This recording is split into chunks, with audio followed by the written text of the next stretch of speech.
భక్తివన్న ప్రేక్షకులకి శుభోదయం. 3/6/2024 స్వస్తి శ్రీ చాంద్రమానం శోభకృతనామ సంవత్సరం ఉత్తరాయణం వసంత ఋతువు వైశాఖ మాసం కృష్ణపక్ష ద్వాదశి సోమవారం.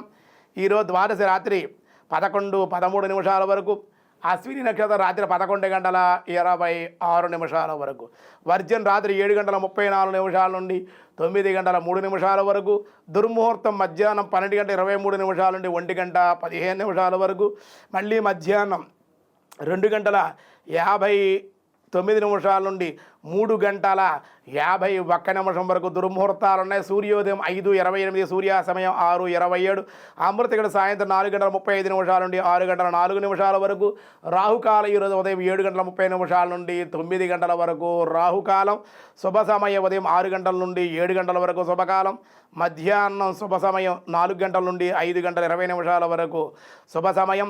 ఈరోజు సౌభాగ్యయోగం ఉంది, ఉదయం 8:47 చాలా మంచిది. ఇది కౌలవ మధ్యాహ్నం 12:21, తైతుల కరణం రాత్రి 11:13. నిన్న ఏకాదశి ఉపవాసం చేసినటువంటి వాళ్ళు ఈరోజు చక్కగా 12 దాటిన తర్వాత 1 గంట లోపుగానే చక్కగా ఏకాదశి ద్వాదశ పారాయణ పూర్తి చేసుకుని, ఏకాదశి ఉపవాసానంతర ద్వాదశ పారాయణం పరిపూర్ణం. కాయేన వాచా మనసేంద్రియైర్వా బుద్ధ్యాత్మనా వా ప్రకృతి స్వభావాత్ కరోమి యజ్జ సకలం పరస్మై నారాయణాయేది సమర్పయామి అని అక్షతలు ఇవన్నీ కూడా విడిచిపెట్టేసి చక్కగా అంతకుముందే బ్రాహ్మణకు భోజనం పెట్టడం, స్వయం పాకం, అలాగే మీరు కూడా భోజనం చేసేయడం కూడా ద్వాదశి వెళ్లకుండా చేయాలి. ద్వాదశి పూర్తిగా ఉంది కూడా ఇబ్బంది ఏమీ లేదు. దినారంభ చక్రాన్ని బట్టి ఈరోజు మేష, వృషభ, మిథున, కర్కాటక రాశి వారికి మిశ్రమంగా ఉంది. సింహ, కన్య, తుల, వృశ్చిక రాశి వారికి సామాన్యంగానే ఉంది వీళ్ళకు కూడా. అలాగే ధనస్సు, మకర, కుంభ, మీనరాశి వారికి మట్టికి అనుకూలంగా ఉంది అని చెప్పారు. వ్యాసాయ విష్ణురూపాయ వ్యాసరూపాయ విష్ణవే కేశవః ఓం కేశవాయ నమః అనేటువంటి నామం విష్ణు సహస్రనామంలో వచ్చింది. మరి సుప్రసిద్ధమైనటువంటి నామంగా చెప్పారు. భక్తులు భావిస్తారు కేశవ అంటే. ఆస్తికులకు, భారతీయులకు మత సంబంధమైన ఏ స్వల్పంగా అనుష్ఠానం ప్రారంభించిన ఓం కేశవాయ నమః మన పూచేరుని ఏం చేస్తాం మనం? ఆచిమ్య కేశవాయ స్వాహ అంటాం కదా. అంచేత ఆ కేశవ అంటే నామం అంత మొదటిసారిగా ఆచమనంలో కూడా వస్తుంది. శారీరక శుద్ధి అవుతున్నాడు కేశవ అంటే.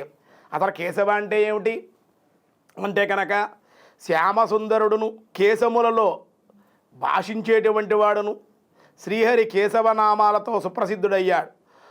శ్యామసుందరుడు శ్రీకృష్ణుడు, కుటిలాలక సంయుక్తుడు, నీలాల కృష్ణ వ్రజ సంయుక్త ముఖారవిందములు కలిగినటువంటి భక్తుల చేత వర్ణింపబడేటువంటి నీలమైనటువంటి క్లేశములు కలిగినటువంటి వట్ట నారాయణుడు.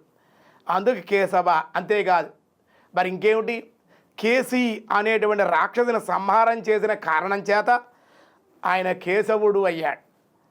ఈ విధంగా చెప్పారు. కేశములు అనగా కిరణములు అని కూడా అర్థం ఉంది. ఒక అర్థం, ఇంకో అర్థం అన్నమాట. సూర్యచంద్రుల యొక్క దివ్య కిరణముల చేత కేశములుగా కలిగిన విశ్వం అనేటువంటి మహా చైతన్యవంతంగా ఉండేటువంటి వాడు పరమాత్మయే. అగుట వలన అతన్ని కేశవ అనే నామాలతోటి విశేషంగా స్వామివారిని అర్చించారు. ఇంకా మన నిరుక్తం ఏం చెప్తుందంటే, నిరుక్తంలో ప్రశస్త